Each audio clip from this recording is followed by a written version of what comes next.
Au cœur de l'Europe, un conflit fait rage, ses échos résonnant bien au-delà des champs de bataille. Alors que nous plongeons dans la saga en cours de la guerre en Ukraine, il est essentiel de saisir la gravité de la situation et les dynamiques en jeu. Aujourd'hui, nous nous aventurons dans les complexités de ce conflit persistant, un récit marqué par des changements de stratégie, des tournants inattendus et une quête incessante de domination. Récemment, une supposée trêve a été proposée par la Russie, un geste non accepté par l'Ukraine, menant à une accalmie temporaire dans l'intensité des combats. Pourtant, sous cette apparente tranquillité, les mouvements continuent, chacun ayant le potentiel de modifier le cours du conflit.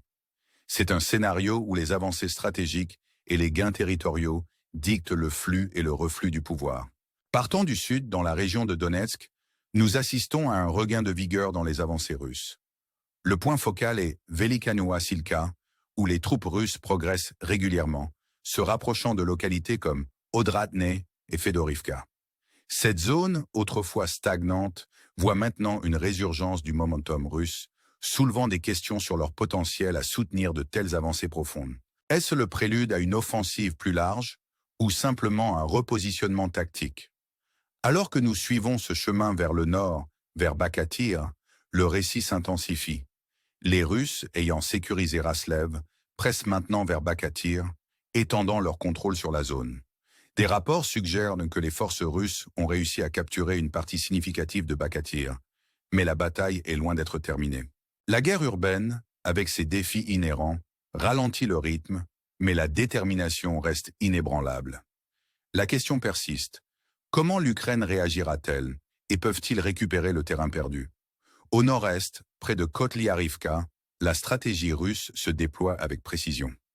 Après avoir encerclé et capturé Kotlyarivka, leur regard se tourne vers Troïtske et Gorizhové. Cette manœuvre ne signifie pas seulement une ambition territoriale, mais aussi un élan symbolique vers la région de Dnipropetrovsk. Pour la Russie, atteindre cette région revêt une valeur stratégique et communicationnelle, un témoignage de leurs aspirations territoriales plus larges. Pourtant, la réalité sur le terrain suggère une victoire plus symbolique que stratégique. En se dirigeant vers Pokrovsk, les lignes de front racontent une histoire de résilience et d'agression calculée. Ici, les Russes progressent, quoique lentement, avec des localités comme Leontovchi sous intense surveillance. Les défenses ukrainiennes dans ce secteur restent robustes, caractérisées par des contre-attaques fréquentes qui entravent les efforts de consolidation russes. C'est un équilibre délicat de pouvoir, chaque camp luttant pour prendre l'avantage. Dans l'ombre de ce conflit, la région de Soumy émerge comme un nouveau point focal. Les forces russes auraient traversé la frontière, capturant la localité de Marine. Ce mouvement, bien que semblant minime, souligne un objectif stratégique plus large, exercer une pression sur les forces ukrainiennes et récupérer des positions précédemment perdues. Les dynamiques à Sumy révèlent un jeu complexe de stratégie militaire et de manœuvres géopolitiques. Alors que la poussière retombe, la question se pose. Est-ce l'aube d'une nouvelle phase dans le conflit ou simplement un moment éphémère dans une guerre en constante évolution? Les événements qui se déroulent en Ukraine peignent le tableau d'un conflit qui concerne autant le territoire que l'influence et le pouvoir. Chaque avancée, chaque gain stratégique porte avec lui le poids de vastes implications, tant pour la région que pour le monde dans son ensemble. Alors que nous approchons de la fin, on ne peut s'empêcher de se demander ce que réserve l'avenir pour l'Ukraine et la Russie. Y aura-t-il une résolution ou est-ce simplement le début d'une lutte prolongée? Ces questions, tout comme le conflit lui-même, restent sans réponse, nous incitant à rester informés, engagés et toujours vigilants. En réfléchissant à ce récit, considérez les implications plus larges et le rôle que nous jouons tous dans la formation du discours. Si cette histoire vous a touché, votre engagement, par des likes, des abonnements et des partages, peut amplifier la conversation et sensibiliser davantage. Restez à l'écoute pour plus de mises à jour sur cette saga en cours et merci de nous avoir rejoints dans ce voyage. Alors que nous plongeons plus profondément dans les complexités du conflit ukrainien, il est crucial de comprendre la danse complexe de la stratégie militaire et de la posture géopolitique. Les développements récents dans la région de Donetsk offrent une illustration vivante de cette dynamique. Ici, les avancées russes ont ravivé l'intérêt pour Velika Novosilka, une zone qui a vu une résurgence d'activité après une période de stagnation. Cette poussée renouvelée soulève des questions critiques sur la trajectoire future du conflit et les objectifs stratégiques de l'armée russe. La proximité des forces russes, avec des localités clés comme Odratne et Fedorivka, suggère une approche calculée, cherchant à tirer parti des gains territoriaux pour un levier stratégique plus large. Pourtant, le chemin à suivre est parsemé de défis, notamment la résilience des défenses ukrainiennes. Ces dynamiques soulignent la fluidité du conflit, où chaque avancée est confrontée à des contre-mesures et chaque gain est tempéré par les réalités de la guerre. En se déplaçant vers le nord, la situation à Bakatyr témoigne des complexités de la guerre urbaine. Ici, les forces russes ont fait des percées significatives, capturant une partie substantielle de la localité.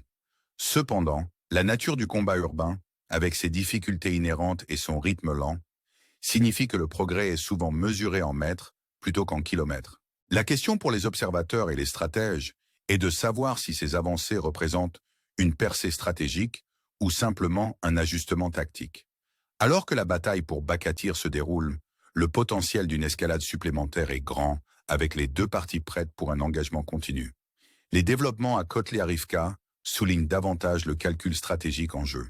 La capture de cette localité par les forces russes ouvre de nouvelles perspectives pour l'expansion territoriale, en particulier vers Troïtske et Gorijov.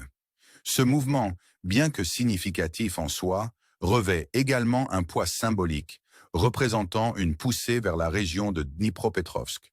Pour la Russie, atteindre cette zone revêt non seulement une valeur stratégique, mais sert également de puissant récit dans leurs ambitions géopolitiques plus larges. Pourtant, comme pour de nombreux aspects de ce conflit, la réalité sur le terrain est plus nuancée.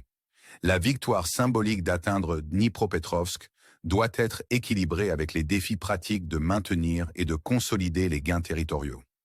Dans la région de Pokrovsk, le récit de la résilience et de la manœuvre stratégique continue de se dérouler. Les avancées russes ici sont marquées par une combinaison d'agression et de prudence, alors qu'ils naviguent dans le paysage complexe des défenses locales. La localité de Leontovchi, par exemple, est devenue un point focal de cette poussée stratégique, les forces russes progressant malgré les défenses ukrainiennes redoutables. Cette zone, caractérisée par des contre-attaques fréquentes, souligne la nature dynamique du conflit, où chaque camp s'adapte constamment et réagit au mouvement de l'autre. L'interaction de l'offensive et de la défense à Pokrovsk est un microcosme du conflit plus large, illustrant les défis et les opportunités qui définissent cette lutte. Pendant ce temps, les développements à Soumy représentent un nouveau chapitre dans ce récit en cours. La capture rapportée de Marine par les forces russes est un développement significatif qui met en lumière les dynamiques changeantes du conflit. Ce mouvement, bien que semblant mineur, parle d'un objectif stratégique plus large, exercer une pression sur les forces ukrainiennes et récupérer le terrain perdu. La situation à Soumy est emblématique de la nature fluide de ce conflit, où chaque avancée fait partie d'un puzzle stratégique plus vaste. Alors que la situation évolue, la question demeure. Que signifie cela pour l'avenir du conflit? Et comment cela façonnera-t-il le paysage géopolitique? Les événements en cours en Ukraine rappellent puissamment les complexités de la guerre moderne et l'intricate toile de considérations stratégiques qui la sous-tend. En naviguant dans ce récit évolutif, il est important de rester informé et engagé, en reconnaissant les implications plus larges de ces développements pour la région et le monde. En conclusion, nous vous invitons à réfléchir aux complexités de ce conflit et à considérer le rôle que nous jouons tous dans la formation du discours. Votre engagement, par des likes, des abonnements et des partages, peut aider à amplifier la conversation et à sensibiliser davantage. Restez avec nous alors que nous continuons à explorer la saga en cours du conflit ukrainien, et merci de faire partie de ce voyage. Alors que nous continuons à explorer la saga en cours du conflit en Ukraine, il devient de plus en plus évident que chaque développement est une pièce d'un puzzle plus vaste et complexe. La région de Donetsk reste un point focal, où les forces russes font des avancées calculées, notamment dans des zones comme Velikano-Asilka. Ces mouvements ne concernent pas seulement les gains territoriaux. Ils reflètent une stratégie plus large, visant à sécuriser des régions clés et à exercer une influence sur des localités stratégiques. L'importance stratégique de ces territoires ne peut être sous-estimée, car ils servent à la fois de tampon et de tremplin pour de futures opérations. Pourtant, la résilience des défenses ukrainiennes représente un défi redoutable, soulignant la nature dynamique et imprévisible de ce conflit. En se dirigeant vers Bakatyr, La situation est tout aussi captivante. Le paysage urbain, avec ses structures denses et ses espaces confinés, présente des défis uniques pour les forces en progression.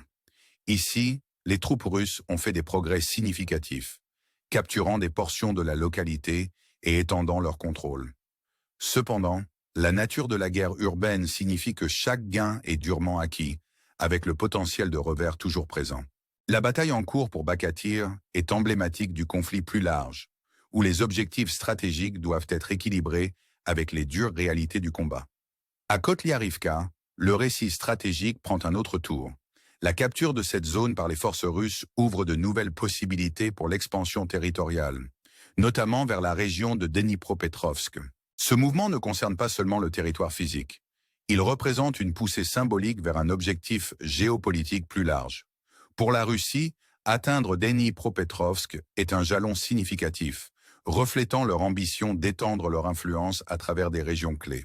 Pourtant, comme pour de nombreux aspects de ce conflit, les défis pratiques de maintenir de tels gains restent une préoccupation constante. La région de Pokrovsk est une autre zone où les enjeux stratégiques sont élevés. Les avancées russes ici sont marquées par une combinaison d'agressions et de calculs stratégiques, alors qu'ils naviguent dans un paysage complexe de défense et de contre-attaque.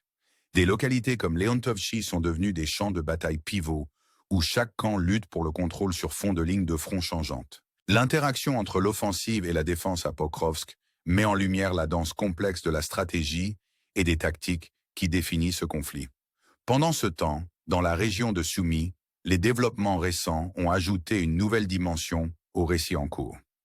La capture rapportée de Marine par les forces russes souligne la dynamique fluide de ce conflit, où chaque avancée fait partie d'un calcul stratégique plus large. Ce mouvement, bien que semblant mineur, reflète un objectif plus vaste d'exercer une pression sur les forces ukrainiennes et de récupérer les positions perdues. La situation à Sumy est un microcosme du conflit plus large, illustrant les complexités et les incertitudes qui définissent dans cette lutte. En réfléchissant à ces développements, il est important de considérer les implications plus larges pour la région et le monde. Le conflit en Ukraine ne concerne pas seulement les gains territoriaux. Il s'agit d'influence, de pouvoir et de la formation de paysages géopolitiques. Chaque avancée, chaque manœuvre stratégique porte avec elle le poids de conséquences plus larges, tant pour la région immédiate que pour la communauté internationale. Alors que nous concluons cette exploration du conflit ukrainien, nous vous invitons à rester engagés et informés en reconnaissant l'importance de ces événements dans la formation de l'avenir. Votre engagement, par des likes, des abonnements et des partages, aide à amplifier la conversation et à sensibiliser davantage. Merci de nous avoir rejoints dans ce voyage et restez à l'écoute pour plus de mises à jour, alors que nous continuons à naviguer dans les complexités de cette saga en cours.